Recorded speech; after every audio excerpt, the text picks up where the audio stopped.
Right, breaking చూస్తున్నాం. Formula ఈ car race కేసులో కీలక పరిణామం చోటు చేసుకుంది.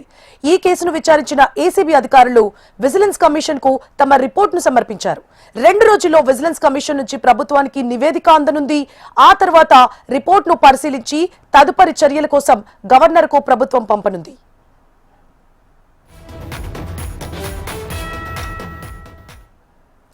ఫార్ములా ఈ కార్ రేస్ కేసులో 9 నెలల పాటు విచారణ జరిపింది ఏసీబీ.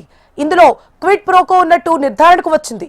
ఈ రేస్ విచారణ నిర్వహణ క్రమంలో హెచ్ఎండిఏకు 75 కోట్ల నష్టం వాటిల్లగా ఫార్ములా ఈ ఆపరేషన్ సంస్థ 46 కోట్లు లబ్ధి పొందినట్లు ఏసీబీ గుర్తించింది.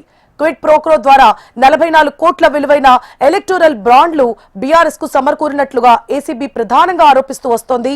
ఈ నేపథ్యంలోనే కేటీఆర్ తో పాటు ఇతర నిందితులపై అభియోగాలు నమోదు చేసింది. ఈ కేసులో A1 గా కేటీఆర్ కాగా A2 గా అరవింద్ కుమార్, A3 గా హెచ్ఎండిఏ అప్పటి చీఫ్ ఇంజనీర్ బిఎల్ఎన్ రెడ్డి ఉన్నారు.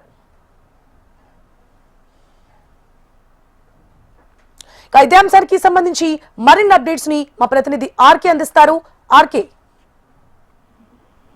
ఏదైతే ఈ ఫార్ములా రేస్ కేసుకు సంబంధించి కీలక పరిణామాలు అయితే చోటు చేసుకోవడం జరిగింది. ఇప్పటివరకు కూడా ఏసీబీ పూర్తి స్థాయిలో దీనికి సంబంధించి విచారించడం జరిగింది. అప్పటి మాజీ మంత్రిగా పనిచేసిన కేటీఆర్ తో పాటు కేటీఆర్ ని ఇప్పటికే 2 సార్లు విచారించడం జరిగింది. అలాగే ఏదైతే సీనియర్ ఐఏఎస్ అధికారి అరవింద్ కుమార్ ను కూడా 3 సార్లు ఇప్పటికే విచారించడం జరిగింది. ఈ కేసులో దీనికి సంబంధించి ఎవరైతే బిఎన్ రెడ్డి ఉన్నారో అప్పటి హెచ్ఎండిఏ చీఫ్ ఇంజనీర్, ఈయన ద్వారానే మొత్తం లావాదేవీలు కూడా జరిగాయి. అతన్ని కూడా ఇప్పటికే ఏసీబీ అధికారులు 3 సార్లు విచారించడం జరిగింది. దీనికి సంబంధించిన నివేదిక మొత్తాన్ని కూడా సిద్ధమైతే చేశారు. నెక్స్ట్ ప్రాసిక్యూషన్ సంబంధించిన విధానం సంబంధించి ప్రభుత్వానికి కూడా ఇప్పటికే ఈ నివేదిక మొత్తాన్ని కూడా పంపించడం జరిగింది. దీనికి సంబంధించి 2 రోజుల్లో పూర్తి స్థాయి అప్డేట్ అయితే రాబోతోంది. ఒకవేళ గవర్నర్ వద్ద కూడా ఒకవేళ అరెస్ట్ చేయాల్సి వస్తే గవర్నర్ అంటే ఇప్పుడు కేటీఆర్ అరెస్ట్ చేయాల్సిన పరిస్థితి ఏర్పడుతుంది. మాత్రం ఖచ్చితంగా గవర్నర్ వద్దకు తీసుకెళ్లాల్సి ఉంటుంది. గవర్నర్ అనుమతి లభించిన తర్వాత అదుపులోకి తీసుకునే అవకాశాలు కూడా ఉంటాయి. అయితే పూర్తి స్థాయిలో ప్రాసిక్యూషన్ పూర్తయిన తర్వాత మాత్రమే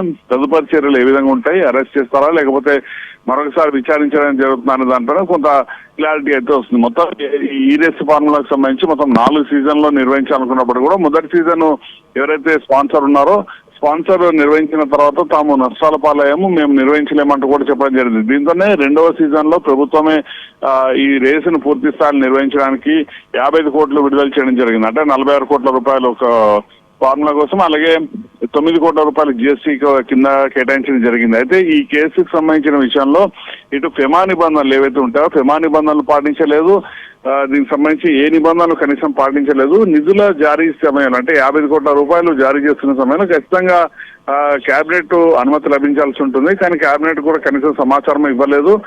అప్పటి పురపాలక శాఖ మంత్రిగా ఉన్న కేటీఆర్ అలాగే అరవింద్ కుమార్, బిఎన్ రెడ్డి వీళ్ళు మాత్రమే నిర్ణయం తీసుకుని నేరుగా కూడా 55 కోట్ల రూపాయలు ఇవ్వడం నేరుగా ఖాతాల్లోకి జమ చేసినట్టయితే గుర్తించడం జరిగింది అధికారులు. ఈ నివేదిక మొత్తాన్ని కూడా ఇదే అంశాన్ని చాలా స్పష్టంగా పేర్కొనడం జరిగింది. కాబట్టి A1 గా ఉన్న కేటీఆర్ ని అరెస్ట్ చేయాలనో లేకపోతే విచారించాలనో కూడా తదుపరి ఇప్పుడు జరగబోయే ప్రాసిక్యూషన్ పద్ధతి ఏదో దాని ద్వారా చాలా కీలకమైన పరిణామాలు అయితే చోటు చేసుకునే అవకాశాలు అయితే కనిపిస్తున్నాయి. Suvarna, right, thank you for the అప్డేట్స్ ఆర్కే.